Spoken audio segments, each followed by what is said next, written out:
Hello, nerds.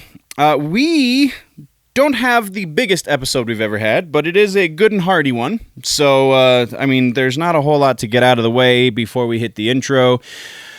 It looks like there's a lot of quarantine stuff moving around. We're going to talk about that in music. We've kind of covered that in TV and movies and all that jazz. So before I start rambling too much, let's just get into the intro.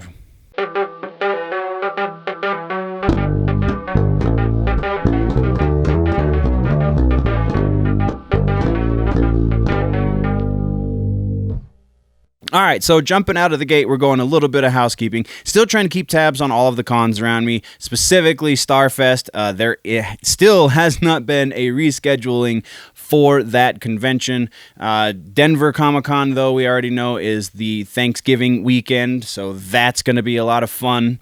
But that was only half sarcastic. I've already put in my media credentials for that one, so hopefully I get them.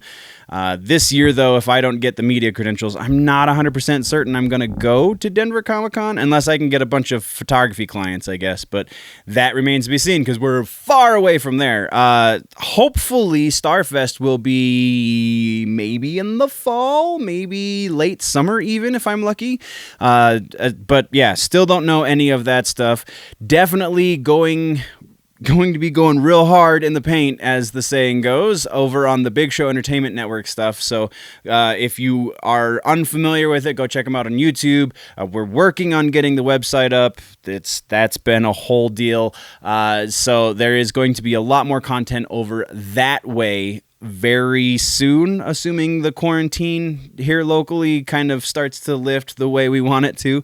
But that is all we got for housekeeping, guys. Let's talk music news, and we actually have a couple of things to talk about in music. The biggest and first is Knotfest. So we talked about how Slipknot had to cancel or reschedule all of their shows, all of their live shows in front of a live audience. I need to be specific these days, for the rest of the year. Everything has been canceled. Well, that being said, they have now launched a new website that's knotfest.com, and that new website is trying to put me out of business. Not entirely, but there is a lot of news, not just music news, but general news for people who like heavy music and like that kind of stuff. Then knotfest.com has a lot of stuff for you, and it also has this awesome focus on the bands that were supposed to be on the festival. So bands like, obviously, Slipknot and Code Orange and so on and so forth have featured things on there. Like there's an interview with the once vocal and drummer and now just vocalist from Code Orange. There's an interview between he and Clown from Slipknot that I honestly haven't had a chance to listen to, because I just learned about this while I was doing the research for today's episode. But I'm definitely going to be checking that out, because those are two very interesting musical minds that I am really, really excited to hear how they bounce off of one another and what this interview is even about. And there's a plethora of stuff up there, and not the least of which is streaming. They're going to be streaming performances from the bands that were supposed to be on Knotfest.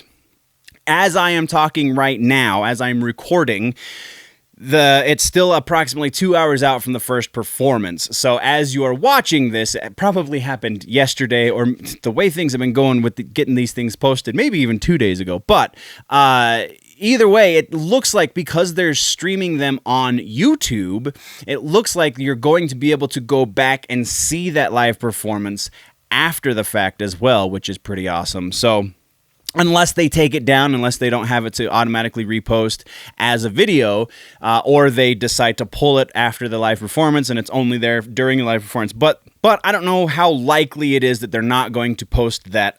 They're not just going to keep it up. So the other really awesome part about it being on YouTube is, theoretically, again, unless they don't go this direction, theoretically it is free. You can watch it for free. Granted, you will likely have to sit through a couple of ads, especially in post if you don't watch it live. But I mean, that's some great. It's a killer lineup. Go over to knotfest.com. Check out the lineup. If you're into the heavy stuff, you will not be let down by this lineup. And they're doing it in chunks too. So it's kind of in a festival fashion. They're going to be doing Slipknot and I can't remember who else is going after, or who else is on this first slot, but this first slot is 3 bands, Slipknot, Someone, and Code Orange. And then there's another slot of 2 bands later today, I believe, and then tomorrow there's another slot for, I believe, 2 more bands. I could have that off just a little bit because this is very, very fresh. This was the last thing I was looking up before we went to film. So that's just a whole lot of awesome. We're going to move next, though. We're talking about Rammstein. This is another follow-up for Rammstein. They have now officially postponed the North American leg of their tour until 2021. No new dates have been announced just yet. They are still trying to iron out exactly when they will be here, but they will be here just about a year out. And so that's what we've got there. Next, and finally for music, we have a piece on Mastodon. Mastodon, I don't know if we've talked about there's so many bands that are working on new records, so I don't know if we've talked about the fact that Mastodon is writing a new record, which is significant in and of itself, but also now they have announced that they will make an appearance on the soundtrack to Bill and Ted 3, aka Bill and Ted Face the Music. So that's pretty freaking awesome. Any new Mastodon is good Mastodon, and if it's going on a movie like Bill and Ted, then any great exposure for Mastodon, not that they're not one of the biggest bands in the world right now, but any high profile exposure they can get, I am totally behind. The more people know about Mastodon, the better, because they're an amazing band and they deserve all of the recognition. So, that being said, super excited for the boys in Mastodon. That's all we've got for music. Now we're talking about TV streaming, and TV streaming first up is a follow-up kind of on the American Horror Story piece that we talked about previously. So a couple of details have kind of come to light, and a couple of teases have been around, so now we understand a little bit more about this next season of American Horror Story and why Ryan Murphy was saying that they might not do the season because it's very time sensitive. We briefly touched on that before, but it didn't really make a whole lot of sense to me, because how could it be, if it's time sensitive, then you just wait until that time comes back, right? Well, that seems to be what they are doing. Remember, we talked about if they might not do this version of season 10, they might have to switch to something else next year. Well, it seems like they are going to be doing this version of season 10, but it is going to be next year. This version of season 10 has something to do with the beach. Ryan Murphy posted on his Twitter, I believe, maybe it was his Instagram, a teaser image that said something to do with this is why season 10 needs to wait, because if they don't come off of quarantine in time to catch the summer to film on the beach, then that makes a whole lot of sense. If it's a beach themed in some way or shape or form season, then yeah, that totally makes a whole lot of sense. So that is all we have on that one, but we are moving over to the spin-off American Horror Stories, which is a little more Tales from the Crypt version of the American Horror Story, a little more specifically anthological instead of seasonally anthological. That's a lot of extra words. The American Horror Stories has officially been ordered to series by FX. Words. So this means that it's not just a hypothetical anymore. It's not just musings that the cast and crew are talking about over a stream party or a watch party or whatever. This is actually going to be happening. I mean, I know we talked about it before, like it was actually going to be happening, but it hadn't been picked up yet. So now it's officially been picked up, and they're going to go into production as soon as they're not on quarantine. So Lord knows when that's going to happen, because a lot lot of that stuff is filmed in California, and I would imagine California will be one of the last states in the union to come out of quarantine.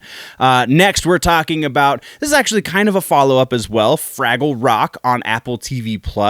The Shorts series did really, really well, and because of that, they have now ordered 2 series, a full series, so the full-length episode version of Fraggle Rock. I am super excited about this. I love Fraggle Rock. That's all we've got, though, so we're going to move on. Next, we're talking about another series. This one is coming from the movie side of things, though. We're talking about Upgrade. Upgrade is now going to series. There is no update on what outlet it is going to be going to, so what streaming service or what broadcast service, that has not been announced, but there is, all of the players are in place. The production will be going into full swing again once they can get off of lockdown. I believe, though, Upgrade, it sounds like there's a possibility that there's going to be a fair amount of Canada shooting there, so that might actually get up off the ground a little earlier than some. And then our next piece for TV streaming is a little bit more of a meta piece. This one actually has to do with awards season, which is going to be very interesting this year. But awards season, specifically the Golden Globes had to kind of adjust some of their rules because of The Mandalorian, it seems. So the change was that a lead actor in the series could not be a voice-only performance. That apparently was not in there before, but it is now, and The Mandalorian was almost disqualified if it wasn't for that last episode. So the last episode saved him because there is apparently no time frame for how long the lead actor's face needs to be on screen, but you need to see the person that is doing the voice in order for them to be nominated for this category. And there is another thing to do with the Golden Globes, a little less major, but still pretty interesting. They are amending the limited series and TV movie category to also include anthology shows because of the resurgence of these kind of shows and because of the growing popularity of things like American Horror Story and such. They are now including those shows in the limited series and TV movie category. So, as you're watching, if you still watch these shows, as you're watching the Golden Globes, that is where that will fall. That's what we have there. Next, we're talking about Star Wars. And this one's a little different. Star Wars Jedi Temple Challenge is kind of a mouthful and is not a Disney Plus series, though it is a streaming series. This series is going to the YouTube channel, the Star Wars Kids YouTube channel, and it's kind of like, if you remember back in the day on Nickelodeon, there was a show, it was a kind of a quiz show that was called Legends of the Hidden Temple. Well, that's basically what this is. It's just Star Wars themed and not ancient Mayan themed. It is going to be hosted, and this, I think, is probably the cherry on top. I think this is awesome. It's going to be hosted by Ahmed Best. If you don't know who Ahmed Best is, he is the guy who voiced and I believe did the on-screen motion capture for Jar Jar Binks. I know he's the voice at the very least. So a little bit of redemption for the guy who played Jar Jar. I can totally get behind that. And then our last piece is a real quick piece. This is an update on It's Always Sunny in Philadelphia. It's actually kind of a two-parter, but they're both pertaining to the same thing. First, season 15 has officially been announced. FXX is going full on for season 15, and because it's going for 15 seasons, It's Always Sunny in Philadelphia is now the longest running live-action comedy show in television history. I cannot believe that.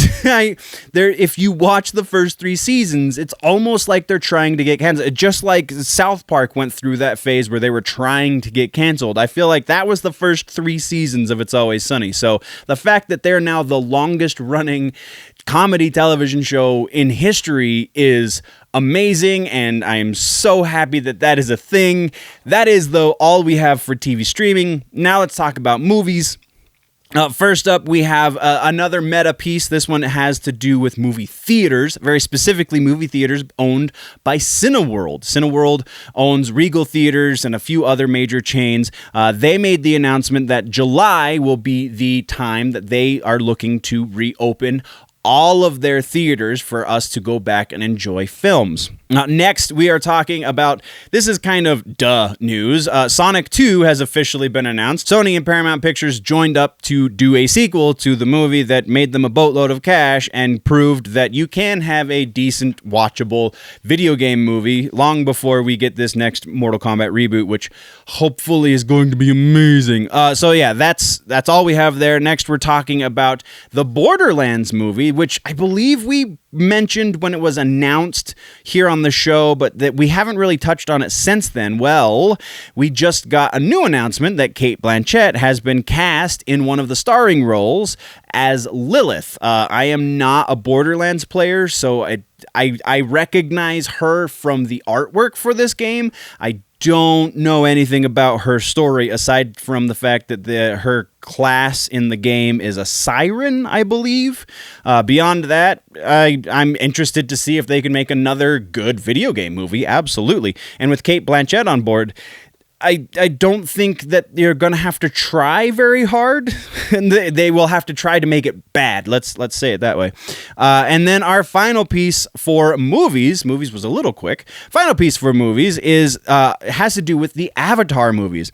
Producer John Landau says that production will be going forward in New Zealand this week. They will be going back to production. We talked about how New Zealand is trying to get production going in their country so they can kind of stimulate their economy a little bit. Well, it seems like it's working because at least Avatar is going back into production. So that's good news on a lot of fronts. Next, we're talking gaming real quick. This is a very, very small piece. This is the only piece in gaming. And it's Mortal Kombat related, so yeah, you kind of should have expected that. But Mortal Kombat 11 Aftermath just came out. I will be streaming this weekend. If you want to join me on the stream, mixer.com/generallynerdy. You probably should have expected that. But there have been a couple of data mine things that we need to talk about, very specifically Sector and the lack of Cyrax.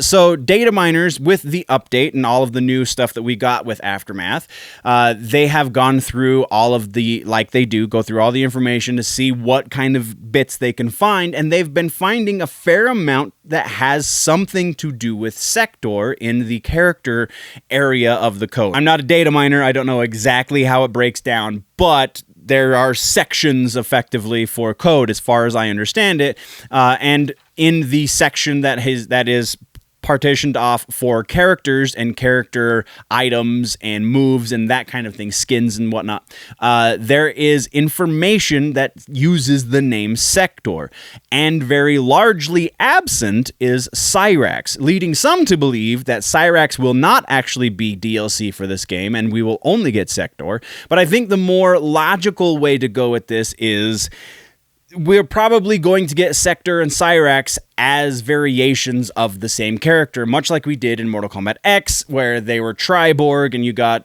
actually 4, not just 3, but 4 different cybernetic ninjas, and this time it's just going to be 2, hopefully. Unless we get another Smoke, I'm totally down for another cybernetic Smoke. That would be okay by me, as long as they don't make that guy canon, which probably won't. But that is all we have for gaming. Next would be comics and literature, but there's nothing here. Really, comics is it's still trying to get back up into the swing of things. All of the big things we've actually already discussed. The Three Jokers book is coming in like 2 months, so once that drops, we will definitely have something to talk about, and hopefully between now and then, we'll start to get a lot more new books and a lot more updates on things that are going on in the comic book world. That being said, we don't have anything, so let's talk rumors. Rumor Mill is actually short. The Rumor Mill giveth and the Rumor Mill taketh away. Last episode, it was basically the only section we had. This episode, it's not tiny, but it's not nearly as big. First up, we have an almost 100% confirmation, but it's still technically a rumor, that Henry Cavill will be returning to the role of Superman.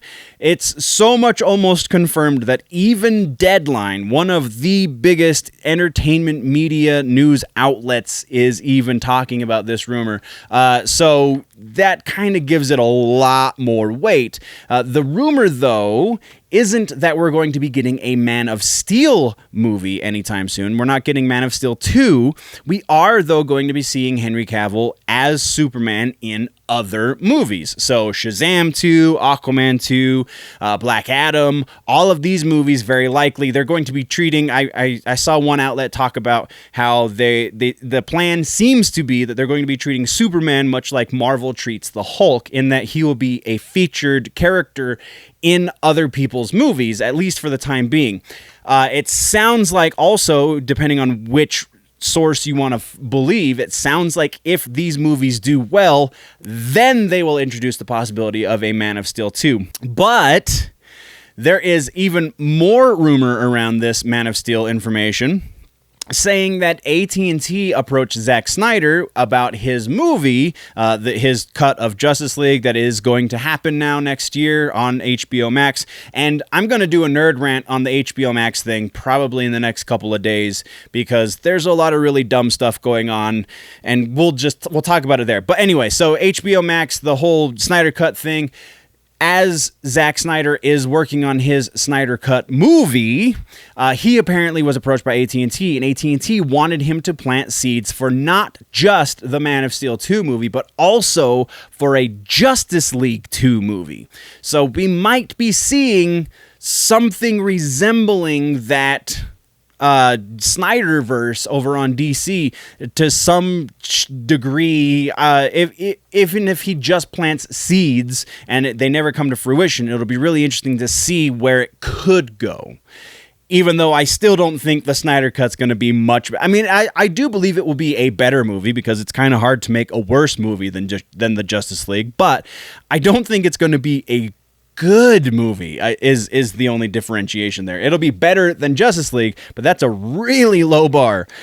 So yeah, moving on. We're still talking about Snyderverse stuff, though. We're going back to the Ben Affleck Batman series that is reportedly going to HBO Max sometime in the future. This time, though, it's just more rumors coming from from more sources, I guess, is the more appropriate way of saying that. So it's still basically saying the same things. Basically, Ben Affleck will be getting, some of them are saying it's dependent on the Justice League stuff. Some of them are saying, no, it's just going to be happening. So I tend to believe more if the Justice League Snyder Cut does well, then they will greenlight a lot more of these projects that are related to it. But if it still does poorly, then obviously why would you want to make a whole universe around something that's still doing poorly, even though the fans got what they wanted?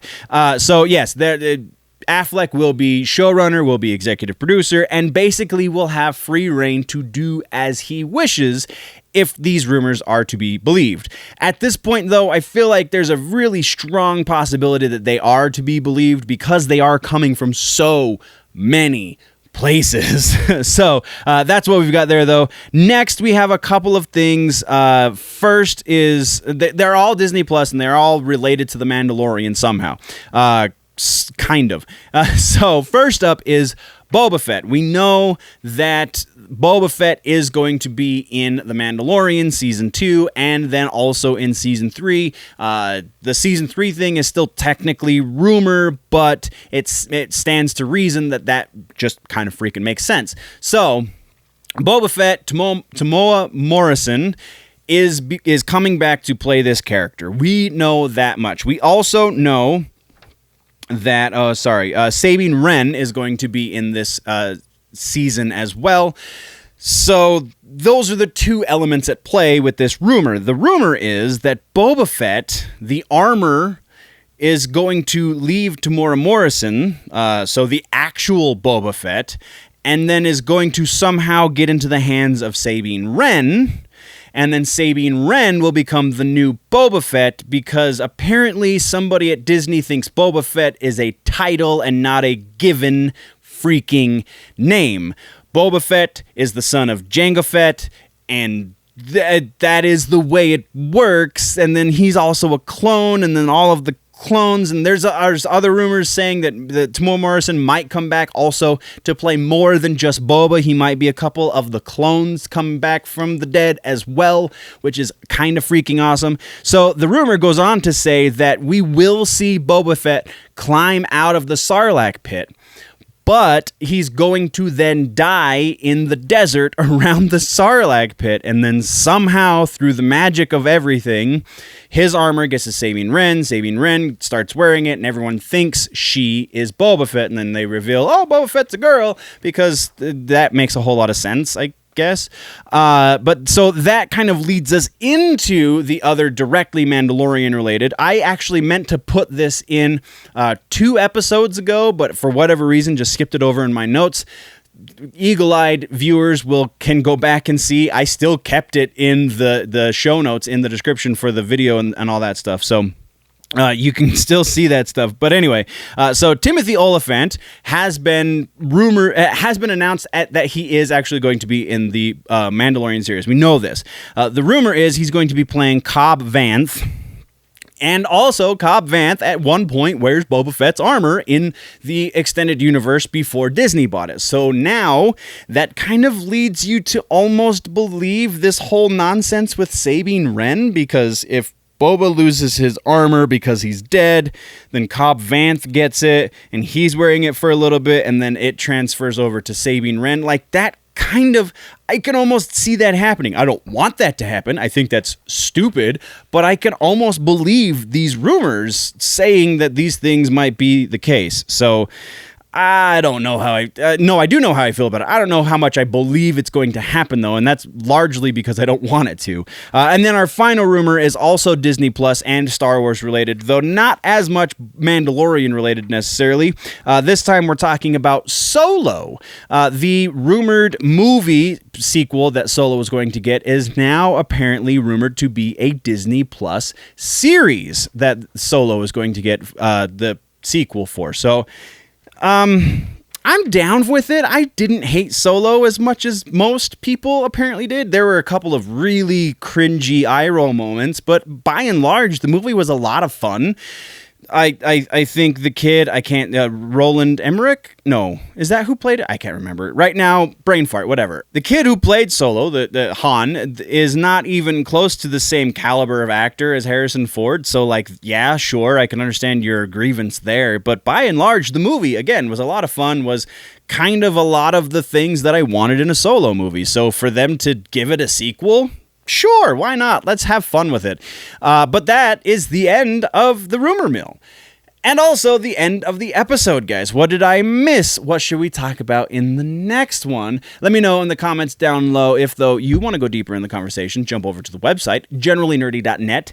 That is a place to find everything, all of the freebies at least. You can find, I got new swag. I'm going to be purchasing my own swag here in the next couple of days so we can talk about it, show it on the episode. So yeah, there's new swag, there's masks. If you need a mask, then there's mostly reasonably priced mask. I mean, I've seen them for cheaper, but I've definitely seen them for a lot more as well. So go check out the stores over on generallynerdy.net. You can get your mask from my Redbubble store. I'm pretty proud of them. I think they're pretty awesome. So yeah, do other things.